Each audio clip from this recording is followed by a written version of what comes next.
Bonjour les amis, je m'appelle Frédéric Ducézy et aujourd'hui on se retrouve pour une nouvelle sortie photo au chutes de la Zime, dans les Alpes bernoises. C'est parti.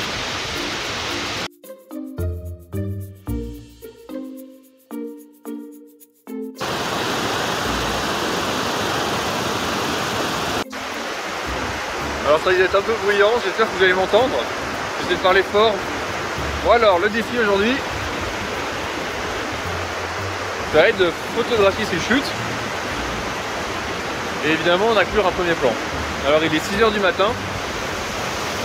Et le ciel, il est pour l'instant clair, sans aucun nuage. Mais je ne crois pas que le soleil sera à notre avantage ce matin parce que normalement il va se lever derrière ces montagnes.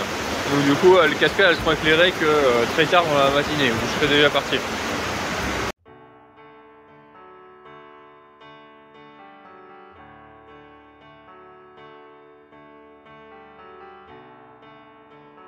Alors je viens de faire quelques photos de la cascade, assez classique, sans vraiment de premier plan, juste en utilisant la rivière un peu comme ligne directrice pour remonter un peu dans la photo. Donc j'ai pas filmé parce que je vous ai épargné le bruit, parce que c'est assez assommant. Donc on va s'éloigner un peu. On a la rivière qui coule là, qui fait des jolies petites courbes, donc on va voir si on peut pas s'éloigner un peu. Et puis on va voir soit la cascade en fond, ça peut être sympa. Sachant qu'on a quand même des grandes montagnes derrière aussi. Tout ça combiné, ça peut être sympa. Alors, je pense que là il y a une composition sympa, sachant qu'il y a un chemin ici. Et qu'il y a la rivière de l'autre côté. Il y a un peu entre les deux avec mon appareil photo. Et grosso modo, j'ai une ligne qui vient en bas à gauche qui est le chemin, une ligne qui est en bas à droite qui est la rivière, et qui converge vers la cascade. Alors en termes de paramètres, je suis à l'ouverture la plus grande. Parce que je veux pas quelque chose de trop lissé, même si à cette heure-ci il n'y a pas beaucoup de lumière, donc forcément on a des temps de pause d'environ une seconde. Donc forcément c'est lissé, mais j'ai envie d'augmenter encore plus cet effet parce que c'est pas forcément ce que je recherche.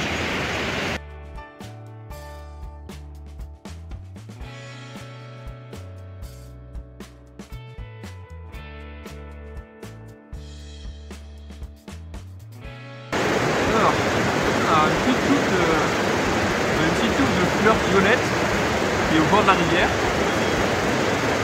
On va essayer de la voir au premier plan avec la rivière et puis la cascade au fond. Comme les fleurs elles sont très proches là, j'y crois. Comme les fleurs elles sont très proches, là je vais utiliser un F petit, enfin un F grand par une ouverture petite. Donc on va être probablement autour des F20 et on va essayer.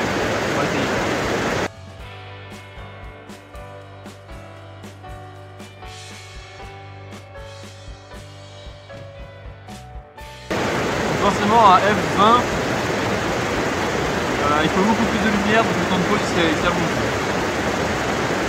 Quand ça se découvre le ciel au-dessus, ça va être de plus en plus bleu, quelques nuages, il n'y a pas de quoi faire une belle photo de nuages. Et si on faisait l'inverse, on va faire un F petit pour avoir le reste flouté. Donc peut-être pas trop petit, les types F7, vous voyez.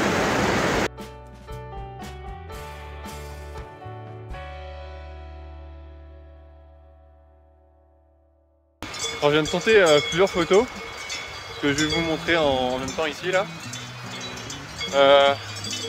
C'est pas évident parce que là on a vraiment pas le soleil qui aide. Il apparaît de l'autre côté en fait. Donc comme je disais en début de vidéo, on le verra pas ici avant tard dans la matinée et moi je serai déjà reparti. Là-haut justement. Donc c'est pas évident parce qu'on a que des images assez plates. Bon, on a l'avantage c'est qu'on n'a pas d'ombre dure. On peut peut-être essayer de faire deux choses. On peut aller faire une photo de ma tente, l'utiliser comme point de force dans ma photo. Et deux, hier en allant chercher du bois pour le feu, j'ai vu qu'il y avait des petits ruisseaux en sous-bois de l'autre côté de la rivière, donc on va peut-être aller essayer de faire ça aussi. Allez. C'est pas si mal que ça comme compose ça. Le seul problème c'est qu'on a des hautes herbes devant qui dépassent un peu. Je sais pas si elles vont rendre, comment ça va rendre sur la photo finale, mais on va essayer. Et donc le but ça va être d'être le plus haut possible pour éviter les herbes au premier plan.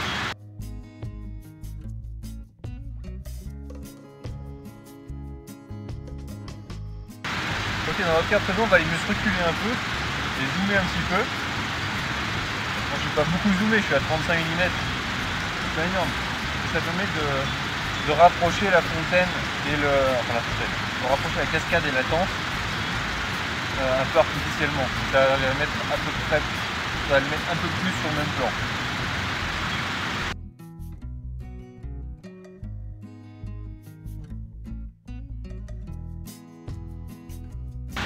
J'ai essayé plusieurs réglages, j'ai essayé à f5.6 et puis j'ai essayé à f16.18. Je vous montrerai la meilleure ici. Ici, à l'arrière de l'appareil photo, la photo elle paraît très terne. Mais il va falloir travailler un peu en post-production et puis vous aurez un effet bien plus sympa, je pense, qui va s'afficher ici. Donc vous voyez qu'on a grosso modo, on respecte la règle des tiers, on a la tente en bas à gauche et puis la cascade en haut à droite. Donc ça me paraît optimisé comme photo. Encore une chose là, sur ma dernière photo, je pouvais pas me rapprocher plus vers la gauche, c'est-à-dire me recentrer un peu ma cascade et ma tente. Tout simplement parce que j'avais un sapin là qui était sur ma photo et si je me décalais plus par là-bas, en fait il venait cacher la cascade. Donc c'était à peu près le temps l'angle que j'avais. Et puis à l'inverse, si je me déplaçais plus à droite, dans ce cas-là, ma tente et ma cascade allaient s'éloigner encore plus sur ma photo. Et il y en a un des deux qui allait sortir du cadre. Donc il n'y avait pas beaucoup de choix de cadrage, il n'y avait qu'un seul point, environ ici quelques mètres carrés qui était possible pour faire cette photo. Ok, alors on sort une nouvelle photo de ma tente, assez simple. C'est-à-dire qu'on a dans le tiers du bas en fait, une photo verticale, dans le tiers du bas on va avoir de l'herbe, et dans ma tente au milieu, dans les deux tiers du dessus on va avoir des sapins. Tout simplement, c'est assez simple en proposition, on va voir si ça peut rendre quelque chose de bien.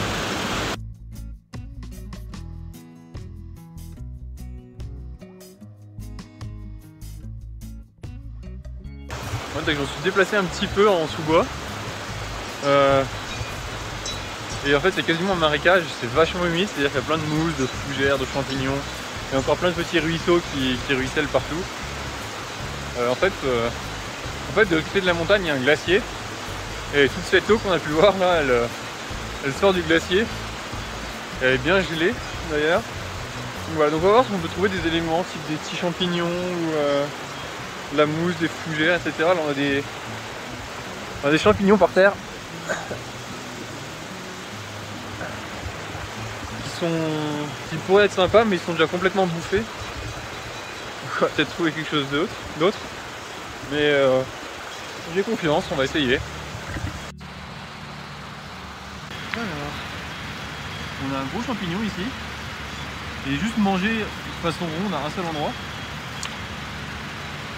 Donc bah écoutez, on va essayer ça, hein. C'est pas vraiment ma spécialité, j'en fais pas souvent, donc on va essayer, hein. Ça va être un peu de la proxy-photographie, on va dire. Le but, ça va être d'avoir un F grand pour pouvoir shooter un maximum l'arrière-plan. On va peut-être essayer de dégager un peu le champignon avant de commencer, pour éviter qu'il y ait trop d'herbe qui lui retombe dessus.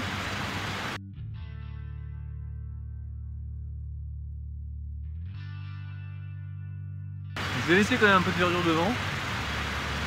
On va nettoyer un peu, les effets marron on va les enlever. Voilà. On va essayer comme ça. Écoutez, vous savez, on va d'abord chercher le cadrage à la main et puis on mettra le tapis après si nécessaire.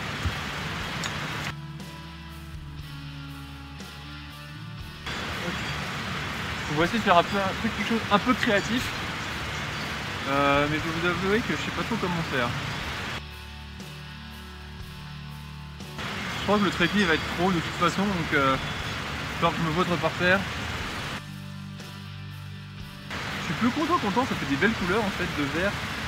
Ça fait un vert qui pop assez bien. Et c'est cool.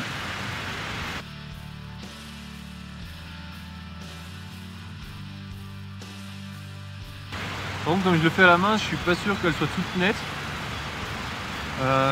J'ai essayé de le poser par terre mais c'est pas droit, et puis c'est de la mousse, ça s'enfonce. C'est vraiment pas pratique, hein.